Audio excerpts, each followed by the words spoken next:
Hello friends, எல்லோருக்கும் வணக்கம். Welcome to young investor channel. Actually மார்க்கெட்ஸ்னே கிடையாது, சாட்டர்டே மார்க்கெட் லீவு. நேற்று சில கம்பெனிஸோட ரிசல்ட்ஸ் எல்லாமே டிஸ்கஸ் பண்ணியிருந்தோம் அன்றைக்கி மார்னிங் வீடியோவில். ஒன்று மணப்புரம் ஃபினான்ஸ், இன்னொன்று ரெட்டிஸ். மணப்புரமோட ரிசல்ட்ஸ் நல்லா இல்லை, அது நீங்களே பார்த்துருப்பீங்க. பட் 50 காசு டிவிடன் அனௌன்ஸ் பண்ணியிருந்தாங்க. ரெட்டிஸோட ரிசல்ட்ஸ் நல்லா இருந்துச்சு. இது போக 8 ரூபா டிவிடன் அனௌன்ஸ் பண்ணியிருந்தாங்க. அந்த டிவிடண்டுக்கான ரெக்கார்ட் டேட் பார்த்தீங்கன்னா ஜூலை 10 அவங்க சொல்லியிருக்கிறாங்க. பட் அதை நான் அந்த வீடியோவில் ஷேர் பண்ண மறந்துட்டேன். அது ஒரு நண்பர் கமெண்டில் சொல்லியிருந்தாரு, அதை இப்போ சொல்கிறேன். ஸோ ரெட்டிஸோட டிவிடெண்டுக்கான ரெக்கார்ட் டேட் ஜூலை 10. நெக்ஸ்ட்டு பார்த்தீங்கன்னா ரிலையன்ஸ் பவரை பற்றி பேசுங்கன்னு சொல்லி கமெண்டில் கேட்டிருந்தீங்க. ரிலையன்ஸ் பவர் 126 கோடி இந்த குவார்ட்டரில் ப்ராஃபிட் பண்ணியிருக்காங்க Q4.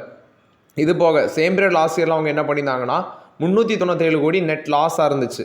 லாஸில் இருந்து இப்போ ப்ராஃபிட்டுக்கு திரும்பியிருக்காங்க. 126 கோடி ப்ராஃபிட்டு. டோட்டல் இன்கம் 2066 கோடி பண்ணியிருக்கிறாங்க. இது பார்த்தீங்கன்னா சேம் பீரியட் லாஸ்ட் இயரை கம்பேர் பண்ணும்போது குறைஞ்சிருக்கு டோட்டல் இன்கம். எக்ஸ்பென்சஸும் கம்மியாக தான் ஸ்பெண்ட் பண்ணியிருக்காங்க, ஆனால் இன்கம் டிப்பாக இருக்குது. எக்ஸ்பென்சஸ் சேம் பீரியட் லாஸ்ட் இயரில் 2615 கோடி, இப்போ 1998 கோடி தான் ஸ்பெண்ட் பண்ணியிருக்காங்க. ஃபுல் இயர் பேஸில் அவங்களோட நெட் ப்ராஃபிட் 2947 கோடியாக இருக்குது. இதே 24 ஃபினான்ஷியல் 24 2068 கோடி நெட் லாஸாக இருந்திருக்கு. இந்த கம்பெனி பார்த்தீங்கன்னா லாஸ்ட் 12 மந்த்ஸில் 5338 கோடி ஒர்த் ஆஃப் மெச்சூரிட்டி ரீபேமெண்ட் பண்ணியிருக்காங்க. அதாவது இவ்வளோத்துக்கு 5338 கோடி ஒர்த் ஆஃப் டெப்டை ரீபேமெண்ட் பண்ணியிருக்காங்க லாஸ்ட்டு 12 மாதத்தில். Financial 25 dept to equity ratio 0.88:1 அந்த ரேஷியோவில் குறைஞ்சிருக்கு. 24 1.61:1 அந்த ரேஷியோவில் இருந்தது. இப்போ 0.88:1 அந்த ரேஞ்சுக்கு குறைஞ்சிருக்குன்னு சொல்கிறாங்க. ஸோ இவங்க பார்த்தீங்கன்னா பவர் செக்டாரில் ஒன் ஆஃப் த ப்ரைவேட் கம்பெனியாக இருக்கிறாங்க. இவங்களோட ஆப்ரேட்டிங் போர்ட்ஃபோலியோ 5305 மெகாவாட் இருக்குது. 3960 மெகாவாட் சாசான் பவர் லிமிடெட் அது மூலமாட்டு இந்த கோல் பவர் பேஸ்டு பிளான் மூலமாட்டு ரெண்ட் பண்ணுறாங்க. பட் ரீசெண்ட் டேஸில் அதிக அளவில் கடனால் இந்த கம்பெனி பார்த்தீங்கன்னா ஸ்ட்ரகிள் பண்ணாங்க. பட் இப்போ கொஞ்சம் ரிக்கவர் ஆகி வர மாதிரி இருக்குது. பட் இருந்தாலும் இந்த கம்பெனிஸ் மேலே சில கேசஸ் எல்லாமே இருக்குது. அது எல்லாமே கிளியர் ஆகிட்டான்னு தெரியல. பட் நிறைய பேர் கேட்குறீங்க ப்ரோ இப்போ வாங்கலாமான்னு. பட் உங்களோட ஓன் ஒப்பீனியன் தான். ஏன்னா ரிலையன்ஸ் பவரோட ஷேர் ப்ரைஸ் லாஸ்ட் மார்க்கெட்டில் 1.5% பாசிட்டிவில் இருந்துச்சு. 38 ரூபா ட்ரேட் ஆகுது. பி ரேஷியோ ஜஸ்ட் 6 தான் இருக்குது. பட் நான் இப்போதைக்கு இந்த கம்பெனி பக்கம் போகலை. பட் கடன் எல்லாமே குறைச்சிருக்கிறாங்க. இதே மாதிரி கண்டினியூ ஆகிட்டாங்கன்னா நல்லா பண்ணலாம். பட் ஏதாவது தடங்கள் வருது, ஏதாவது ப்ராப்ளம் வருதுன்னா நமக்கு தெரியாது. பட் அதனால் இப்போதைக்கு நான் இந்த கம்பெனி பக்கம் போகல. பட் நீங்கள் போகிறீங்கன்னா அது உங்களோட ஓன் ஒப்பீனியன் தான். நெக்ஸ்ட் பார்த்தீங்கன்னா ரெட்டிஸ் கொடுத்த அப்டேட்டு. டாக்டர் ரெட்டி லேபரேட்டரிஸுக்கு யூஎஸ் மார்க்கெட் ஒரு முக்கியமான மார்க்கெட்டாக இருக்குது. ஏன்னா அவங்களுக்கு அதிகப்படியான சேல்ஸ் யூஎஸில் தான் வருது. ஸோ யூஎஸ் மார்க்கெட்டை இவங்க ஃபோக்கஸ் பண்ணணும். ட்ரம்ப் என்ன பண்ணிட்டாருன்னா ரீசெண்டாட்டு ரெசிப்ரோக்கல் டேரிஃப் அவர் சொல்கிறது எப்படின்னா குளோபல் கம்பெனிஸ் எல்லாமே அமெரிக்காவில் இன்வெஸ்ட்மெண்ட் பண்ணுங்கள், மேனுஃபேக்சரிங் ஃபெசிலிட்டி போடுங்க அப்படின்னு சொல்லி அவர் சொல்கிறாரு. ஸோ இதனால் நிறைய கம்பெனிஸ் பார்த்தீங்கன்னா அங்கே மேனுஃபேக்சரிங் ஃபெசிலிட்டி ஓப்பன் பண்ண இருக்கிறாங்க ரெசிப்ரோக்கல் டேரிஃப் அவாய்ட் பண்ணுறதுக்கு. ஏன்னா மோஸ்ட் ஆஃப் த ஃபார்மா கம்பெனிஸோட முக்கியமான மார்க்கெட்டாக இருக்கிறது யூஎஸ். ஸோ ரெட்டிஸ் இப்போ என்ன சொல்கிறாங்கன்னா நாங்கள் அமெரிக்காவில் மேனுஃபேக்சரிங் ஃபெசிலிட்டி போட இருக்கிறோம். இது அக்யூசிஷன் மூலமாட்டும் இருக்கலாம், அல்லது நாங்களே மேனுஃபேக்சரிங் ஃபெசிலிட்டி ஓப்பன் பண்ண இருக்கிறோம் அப்படின்னு சொல்லி அப்டேட் கொடுக்குறாங்க. இது ரெட்டிஸோட CEO தான் இந்த அப்டேட்டை கொடுக்குறாங்க. இது ஏன் பண்ணுறாங்கன்னா ரெசிப்ரோக்கல் டேரிஃப் அவாய்ட் பண்ணுறதுக்கு வேண்டி நாங்கள் இதை பண்ணுறோன்னு சொல்லி டாக்டர் ரெட்டி லேபரேட்டரிஸ் தரப்புலேருந்து அப்டேட் கொடுக்குறாங்க. நெக்ஸ்ட் பார்த்தீங்கன்னா சோழமண்டலம் இன்வெஸ்ட்மெண்ட் அண்ட் ஃபின்கோ லிமிடெட் இந்த ஸ்டாக்கை பற்றி கேட்டிருந்தீங்க. ஸோ இந்த ஸ்டாக் 1520 ரூபாவில் ட்ரேட் ஆகுது. 30 times பி ரேஷியோ இருக்குது. என்ன ஒன்று இதில் கவனிக்க வேண்டியதுன்னா வேல்யூஷன் ஜாஸ்தி தான். புக் வேல்யூ 281 ரூபா இருக்குது. கிட்டத்தட்ட புக் வேல்யூவோட 5 times மேலே அந்த ஸ்டாக் ட்ரேட் ஆகுது. ஸ்டாக் பியும் 30 இருக்குது. இப்போதைக்கு இதில் ஆப்பர்ச்சுனிட்டி இல்லை, வெயிட் பண்ணுங்கள், ஆப்பர்ச்சுனிட்டி வரும்போது பார்த்துக்கலாம். இந்த கம்பெனி நல்ல ரிசல்ட்ஸ் தான் போஸ்ட் பண்ணுறாங்க. லாஸ்ட் 5 years இவங்களோட ப்ராஃபிட் க்ரோத்னு எடுத்து பார்க்கும்போது 32.2% இருக்குது CAGR. ஸ்டாக் புக் வேல்யூவோட 5 times மேலே ட்ரேட் ஆகுது. அதனால் இப்போதைக்கு சோழமண்டலம் ஃபினான்ஸில் வாய்ப்பு இல்லை. முன்னாடியே நீங்கள் வச்சுருக்கீங்கன்னா வச்சுக்கோங்க. பட் ஃப்ரெஷ் என்ட்ரி இப்போதைக்கு ஆப்பர்ச்சுனிட்டி இல்லை. இவங்களோட ப்ராஃபிட் லாஸ்ட் 4 quarters எடுத்து பார்க்கும்போது நல்லா தான் இருக்குது. ரெவன்யூ அதே மாதிரி நெட் ப்ராஃபிட் எடுத்து பார்க்கும்போது அதே மாதிரி லாஸ்ட் 3 years கம்பேர் பண்ணி பார்க்கும்போது 2023 2665 கோடி ப்ராஃபிட் பண்ணியிருக்கிறாங்க. அடுத்தது 3420 கோடி இன்க்ரீஸ் ஆயிருக்கு. இந்த வருஷம் 4263 கோடி இன்க்ரீஸ் ஆயிருக்கு. ஸோ ப்ராஃபிட் எல்லாமே கண்டினியூஸாக இன்க்ரீஸ் ஆயிருக்கு. நல்ல கம்பெனி, பட் வேல்யூஷன் ரொம்பவே அதிகம். அதே மாதிரி தான் ஐடிசி ஹோட்டல்ஸ்லையும் கேட்டிருந்தீங்க. 183 ரூபாவில் ட்ரேட் ஆகுது. வேல்யூஷன் இப்போதைக்கு நமக்கு ஈக்குவலாக இல்லை. கிடச்சவங்க வச்சுக்கோங்க. அப்படி உங்களுக்கு ஆப்பர்ச்சுனிட்டி வேணும்னா ஐடிசியை வாங்கிக்கோங்க. அதான் என்னோட opinion. Bajaj housing finance limited இந்த ஸ்டாக் 117 ரூபாவில் ட்ரேட் ஆகுது. 188 ரூபா, அதாவது இந்த ஐபிஓவில் லிஸ்ட் ஆனதுக்கப்புறம் 188 ரூபா வரைக்கும் அதிகபட்சமாக மேலே போச்சு. அதுக்கப்புறம் இப்போ 117 ரூபா வரைக்கும் வந்திருக்கு. இதோட புக் வேல்யூ பாருங்கள், வெறும் 24 தான் இருக்குது. புக் வேல்யூவிலேருந்து பார்க்கும்போது ஸ்டாக் ப்ரைஸ் 117 ரூபானா புக் வேல்யூ வச்சு பார்க்கும்போது கிட்டத்தட்ட 5, அதாவது 5 டைம்ஸ் மேலே கிட்டத்தட்ட இருக்குது. அதனால இப்போதைக்கு வேல்யூஷன் ரொம்பவே ஜாஸ்தி தான். என்னோட ஒப்பீனியன் என்னென்னா ஒரு 80 இல்லைனா 70 அந்த ரேஞ்ச் வரும்போது பார்த்துக்கலாம். அது வரைக்கும் வெயிட் பண்ணுங்கள். பஜாஜ் ஹவுசிங் ஃபினான்ஸில் பி ரேஷியோ 45 இருக்குது, புக் வேல்யூ 24 இருக்குது. புக் வேல்யூலேருந்து எவ்வளோ அதிகமாக ட்ரேட் ஆகுது. இப்போதைக்கு ஃப்ரெஷ் என்ட்ரி இதில் ஆப்பர்ச்சுனிட்டி இல்லை பஜாஜ் ஹவுசிங் ஃபினான்ஸில். இவங்களோட last 5 years CAGR growth, profit growth எடுத்து பார்க்கும்போது 38.7% பண்ணியிருக்கிறாங்க. இது பஜாஜ் ஹவுசிங் ஃபினான்ஸில் இப்போதைக்கு ஃப்ரெஷ் என்ட்ரி ஆப்பர்ச்சுனிட்டி இல்லை. இவங்களோட நெட் ப்ராஃபிட்டும் லாஸ்ட் 4 quarters இன்க்ரீஸ் தான் இருக்குது.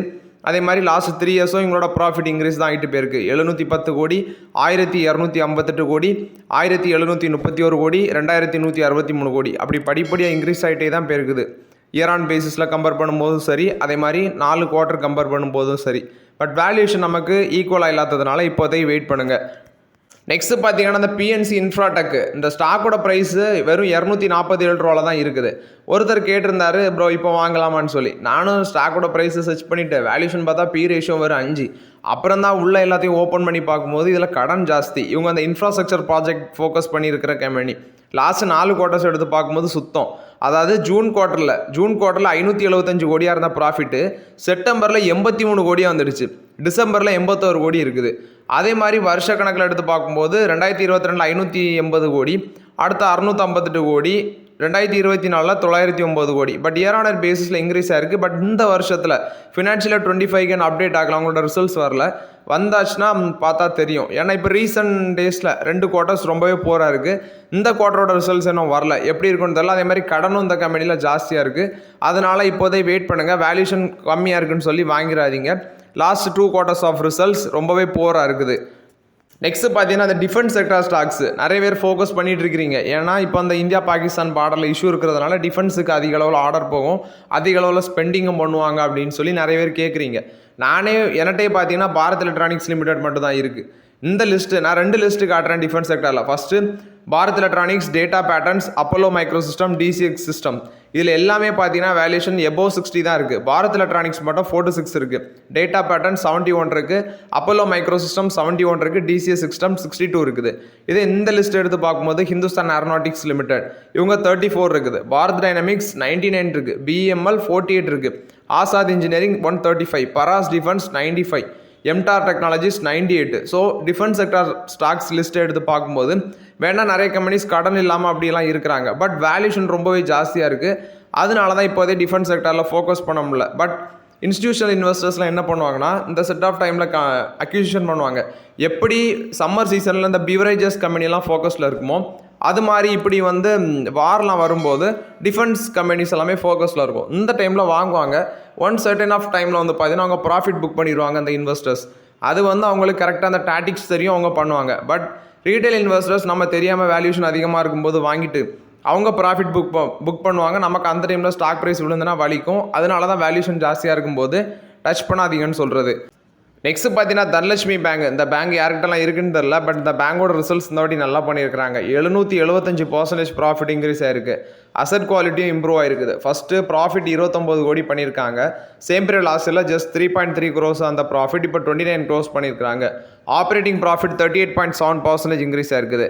இந்த பேங்கோட ப்ரொவிஷன் அண்ட் கண்டிஜினியஸ் 11.5 crores இருக்குன்னு சொல்கிறாங்க.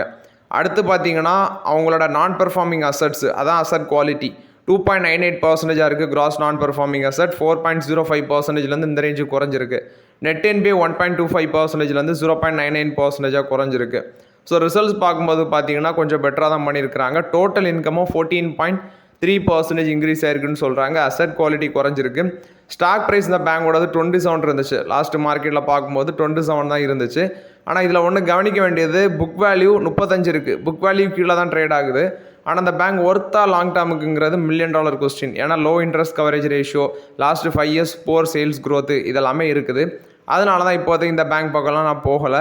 பட் நிறைய பேர்கிட்ட இருக்கும்னு நினைக்கிறேன். பட் நான் அந்த பேங்க்கில் பெருசாக எனக்கு எக்ஸ்போஷர் கிடையாது. நம்ம இதை தவிர்த்துட்டு south Indian bank, IDFC first bank அந்த பேங்க்கில் தான் பெருசாக ஹோல்ட் பண்ணுறேன். இப்போதைக்கு இந்த பேங்க்கில் என்கிட்ட ஹோல்டிங்ஸ் கிடையாது. பட் இந்த வாட்டி ரிசல்ட்ஸ் நல்லா பண்ணியிருக்காங்க. இப்படியே கண்டினியூ ஆச்சுன்னா மேபி ஸ்டாக் ப்ரைஸ் மேலே போக சான்சஸ் இருக்குது. இது தனலட்சுமி பேங்க் போஸ்ட் பண்ண ரிசல்ட்ஸ் அப்டேட்டு. நெக்ஸ்ட் பார்த்தீங்கன்னா ஹீரோ மோட்டார் காப் கொடுத்த அப்டேட்டு. யூலர் மோட்டார்ஸில் 510 கோடிக்கு 34.10% ஸ்டேக் வந்து அக்யூசிஷன் பண்ண போகிறாங்க அப்படின்னு சொல்கிறாங்க. இது பஜாஜ் ஆட்டோ, டிவிஎஸ் இந்த மாதிரி அவங்களுக்கு ரைவல்ஸாக இருக்கிற கம்பெனிஸுக்கு இது ஒரு காம்படிஷனாக மார்க்கெட்டில் உண்டு பண்ணும் அப்படின்னு சொல்கிறாங்க. ஏன்னா இந்த excel cargo electric CV commercial vehicle செக்மெண்ட்டில் யூலர் மோட்டர்ஸ் வந்து பார்த்தீங்கன்னா கொஞ்சம் ஸ்ட்ராங்காக இருக்காங்க. ஏன்னா ரீசென்ட்லி தான் அவங்க அந்த லைட் கமர்ஷியல் வெஹிக்கிள்ஸில் எலக்ட்ரிக்கு, ஸ்டார்ம் இவி இதெல்லாமே லான்ச் பண்ணாங்க. இப்போது இந்த கம்பெனி இவங்க அக்யூசிஷன் பண்ணுறது ஹீரோ மோட்டார் கப்புக்கு ஒரு பாசிட்டிவ் அப்டேட்டு. 510 கோடிக்கு 34.10% ஸ்டேக் அக்யூசிஷன் பண்ணுறாங்க. இது வந்து பார்த்தீங்கன்னா ஹீரோ மோட்டார் கப் கொடுத்த அப்டேட்டு. போஃபா செக்யூரிட்டிஸ் யூரோப் எஸ்ஏ இவங்க மூலமாட்டு 1.68% ஸ்டேக் வந்து ஏஞ்சல் ஒன்ல அக்யூசிஷன் பண்ணுறாங்க. இது போக 0.72% ஸ்டேக் வந்து நுவாமா வெல்த் அதில் அக்யூசிஷன் பண்ணுறாங்க. ஏஞ்சல் ஒனோட ஸ்டாக் ப்ரைஸ் 2320 ரூபா சம்திங்கில் இருக்குது. நுவாமா வெல்த் மேனேஜ்மெண்ட் 5944 ரூபா சம்திங்கில் இருக்குது. இதில் தான் பார்த்தீங்கன்னா போஃபா செக்யூரிட்டிஸ் யூரோப் எஸ்ஏ இந்த ஸ்டேக் அக்யூசிஷன் பண்ணுறாங்க. ஏஞ்சல் ஒன்ல 15,19,541 ஈக்விட்டி ஷேர் வாங்கியிருக்கிறாங்க. 1.68%, 2293 ரூபா ஆவரேஜ் ப்ரைஸ் வச்சு ஃபிக்ஸ் பண்ணி வாங்கியிருக்கிறாங்க. இது வந்து பார்த்தீங்கன்னா ஹாங்காங் பேஸ்ட் இன்வெஸ்ட்மெண்ட் அட்வைசர் அவுபோ கேபிட்டல் மேனேஜ்மெண்ட் அவங்க விற்றுருக்காங்க. அவங்ககிட்ட வந்து இவங்க வாங்கியிருக்காங்க. அதுபோக நுவாமா வெல்த் மேனேஜ்மெண்ட் வந்து 2,59,458 ஷேர் வாங்கியிருக்காங்க. 0.72%. ஆவரேஜ் ப்ரைஸ் வந்து 5,930 ரூபா. இது யார்கிட்ட வந்து வாங்கியிருக்காங்கன்னா ஆக்ஸ்பவ் மாஸ்டர் ஃபண்டு அவங்ககிட்ட தான் வாங்கியிருக்காங்க. 5,930 ரூபா வச்சு அவங்க விற்றுருக்காங்க. இது போக மேன்கைண்ட் ஃபார்மாவில் வந்து கோல்ட்மேன் சாக்ஸ் சிங்கப்பூர் வாங்கியிருக்கிறாங்க. 50,000 ஷேர் வாங்கியிருக்கிறாங்க. இது வந்து கோப்தால் மொரிஷியஸ் இன்வெஸ்ட்மெண்ட் வந்து 2,434 ரூபாய்க்கு அவங்க விற்றுருக்காங்க. அதே ப்ரைஸ்க்கு இவங்க வாங்கியிருக்காங்க. டிவிஎஸ் ஹோல்டிங்ஸ்லேயும் பார்த்தீங்கன்னா ஒரு பிளாக் டீல்ஸ் நடந்திருக்கு. ப்ரொமோட்டர் என்டிட்டி விஎஸ் ட்ரஸ்ட் இவங்க வந்து 5,56,375 ஈக்விட்டி ஷேர் வாங்கியிருக்காங்க. 9,008 ரூபா ஆவரேஜ் ப்ரைஸ் வச்சு வாங்கியிருக்கிறாங்க அப்படின்னு சொல்கிறாங்க. மேன்கைண்ட் ஃபார்மா ஸ்டாக் ப்ரைஸும் பார்த்தீங்கன்னா ஒரு ஃப்ளாட் நெகட்டிவில் க்ளோஸ் ஆச்சு. டிவிஎஸ் ஹோல்டிங்ஸும் லாஸ்ட் மார்க்கெட்டில் ஃப்ளாட் நெகட்டிவில் தான் க்ளோஸ் ஆச்சு. ஸோ இது லாஸ்ட் மார்க்கெட்டில் நடந்த பிளாக் டீல்ஸ் அண்ட் ஷேர் அக்யூசிஷனை பொறுத்த வரைக்கும் அப்டேட்டு.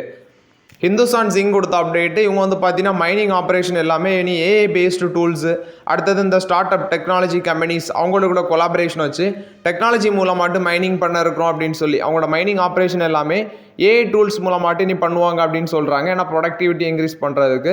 இது ஹிந்துஸ்தான் ஜிங்க் கொடுத்த அப்டேட்டு. விப்ரோ வந்து சந்தீப் தாரை வந்து குளோபல் ஜிசிசியோட ஹெட் டாட் அப்பாயின்ட் பண்ணியிருக்கிறாங்க. குளோபல் கேப்பபிலிட்டி சென்டரோட ஹெட் டாட் அப்பாயின்ட் பண்ணியிருக்கிறாங்க. இவர் இந்த சந்தீப் தாருங்கிறது கோல்ட்மேன் சாக்ஸில் இருந்தவர். ஸோ அவரை எடுத்து பார்த்தீங்கன்னா இந்த இதில் கொண்டு வந்திருக்காங்க. ஏன்னா ஏஐ பவர்ட் அப்ரோச், அடுத்தது குளோபல் என்டர்பிரைசஸ் இதெல்லாமே பில்ட் பண்ணணும் ஃபியூச்சரில். அதுக்கு வேண்டி இவர் அந்த பொசிஷனில் அப்பாயின்ட் பண்ணியிருக்கிறாங்க. இது விப்ரோ கொடுத்த அப்டேட்டு. நவீன் ஃப்ளோரைன் வந்து 750 கோடி ஃபண்ட் ரைசிங் பண்ண போகிறோம் அப்படின்னு நவீன் ஃப்ளோரைன் தரப்புல வந்து அப்டேட் கொடுக்குறாங்க. இது போக நவீன் ஃப்ளோரைனோட ரிசல்ட்ஸும் வந்துருந்துச்சு.